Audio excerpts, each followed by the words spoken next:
Hey everybody, this is Jeff Allen. I am sorry I'm late. A minute, I think I am. Yeah, 2 minutes late from the 7 o'clock start. That's something that I'm going to get better at, I guess. I was just running a little late. Tammy and I had a late dinner tonight. Was out grilling some salmon as as the summer's here. So I love grilling.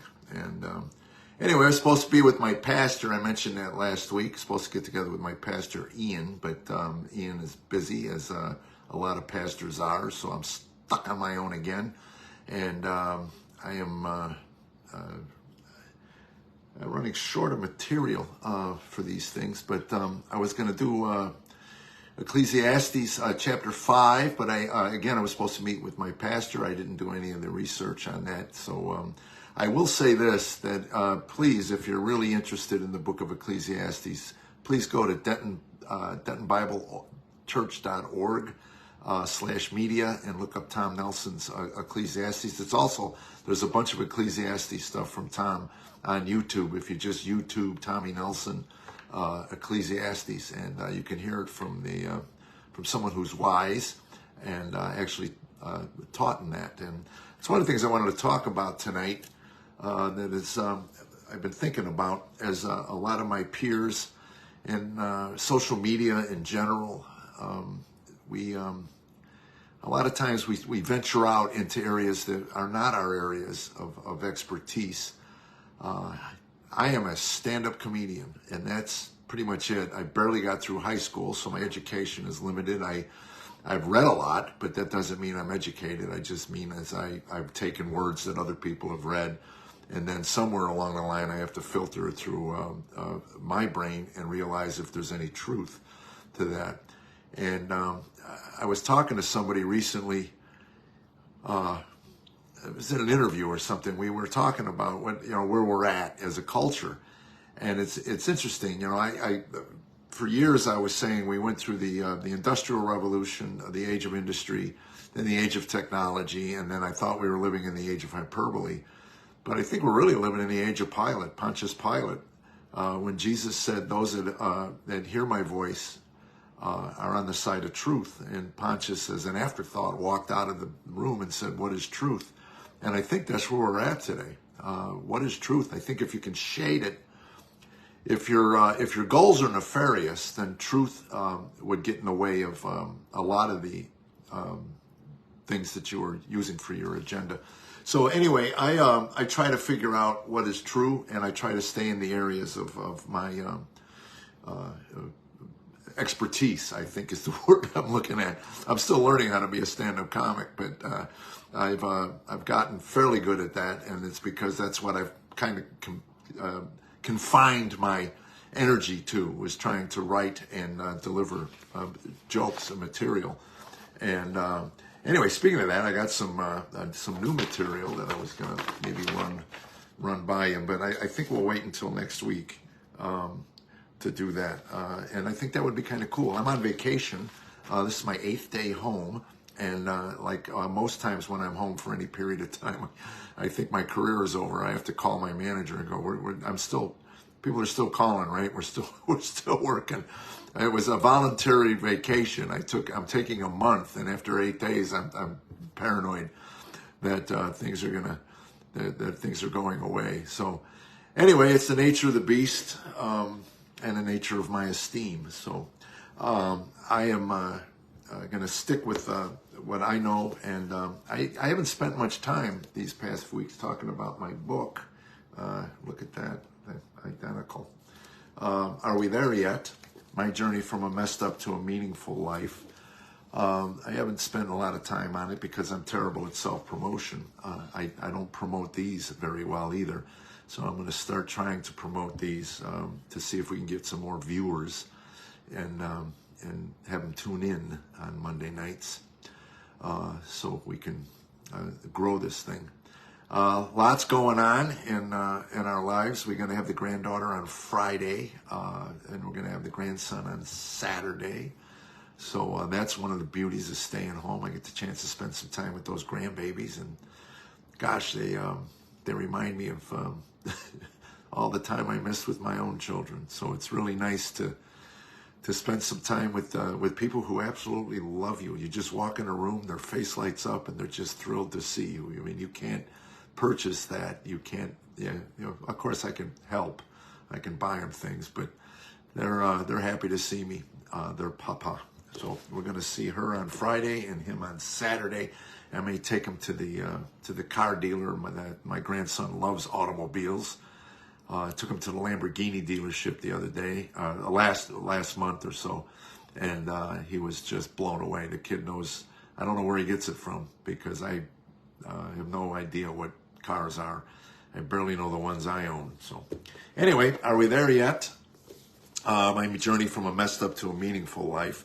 The first 6 chapters cover a lot of familiar ground, if you're familiar with me. So I won't go into that at all. Matter of fact, I'm not going to go into the book by too much. But there's a point in the second half of the book where I posed 5 questions that I go through probably 3 or 4 times a year deeply. And it's a personal inventory. What defines me? What do I value? What are my expectations? What voices do I listen to? And where does my hope lie? Those are 5 things that are very important to me. What defines me? What do I value? What are my expectations? And what voices do I listen to? And where does my hope lie? And I think I'll do that every week. I'll just do one tonight, what defines me. And that's an important thing for, I think, all of us to really get our head around. And when people ask, who are you? What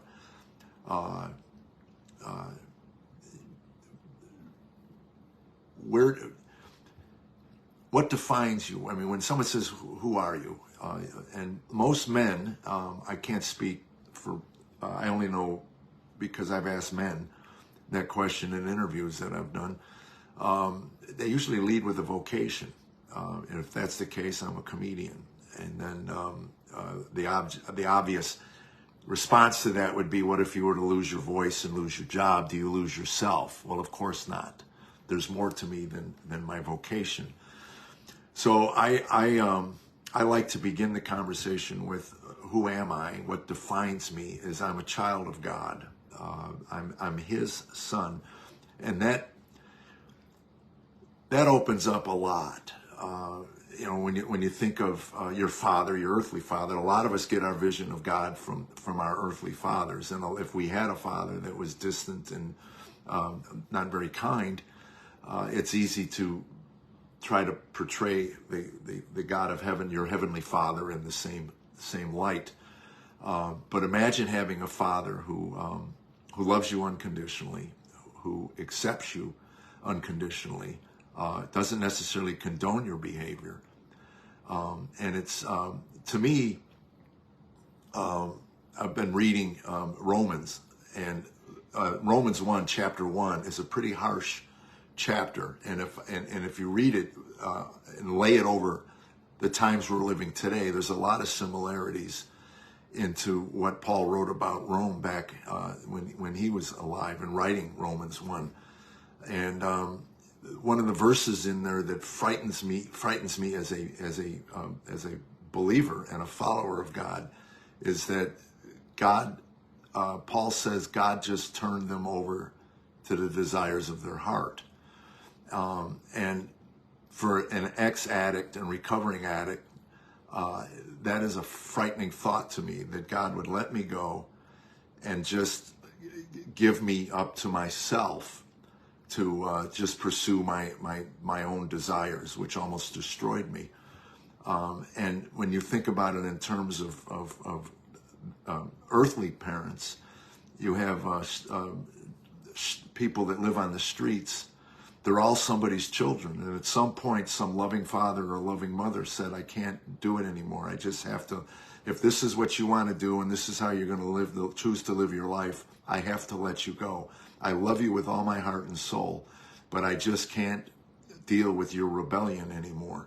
And I think that's what Paul was saying, that God eventually, with nations, says to a rebellious nation that I can't do it anymore. I love you, And I'm always here if you want to turn back and turn away from your rebellious ways and come back. I'm here to, and that's the story of the prodigal son. So what defines me is I am a child of God first and foremost, and I try to live within the parameters of what Scripture says a man should be. And it's difficult. I mean, I'm not going to sit here and tell you that it's easy. It's certainly not for me. But I have a loving wife who accepts me as I am, and whatever problems we have today, and we do have our little spats, as anybody who's married knows, they come and go. But I know that she's not going anywhere, and I'm not going anywhere. And when I tie that with the fixed nature of God, God's not going anywhere. God doesn't change. God never changes. Then that's the first definition that defines me. And then I'm a husband to Tammy. I'm a father to Aaron, my oldest, and a father to my youngest son, Ryan. And then I'm a grandfather to Evelyn, Vivian, Lydia, and Caden. And then I'm a comedian. And when I can keep those in the right order, God, wife, children, grandchildren, vocation, then I'm really in a good place. Everything is really good.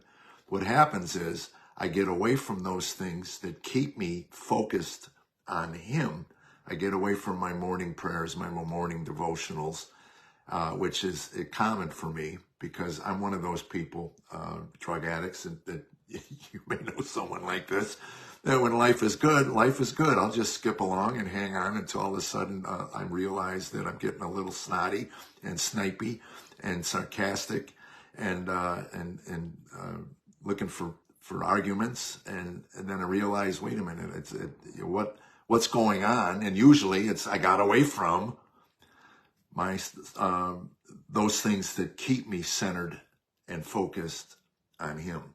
And when I do that, then my life is so much better.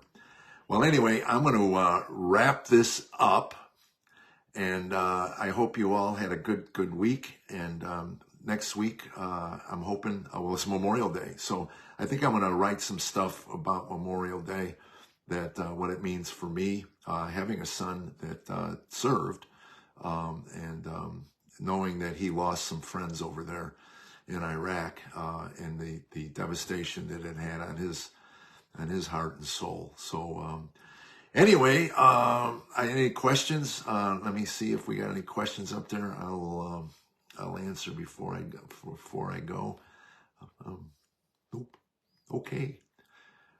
Prayers for me. Thank you, Lisa. I appreciate that. And Stephen Roberts, thank you for watching. And if you're watching this on YouTube, if you could subscribe, I think it's up there. Just hit the subscribe button, and or down there, I don't know, subscribe somewhere, and share these. And I'm gonna put out a meme, I think, about Wednesday, and we're gonna see if we can grow this thing, and hopefully there's something in there that will bless you with that. So anyway, God bless you guys, and we'll see you next week.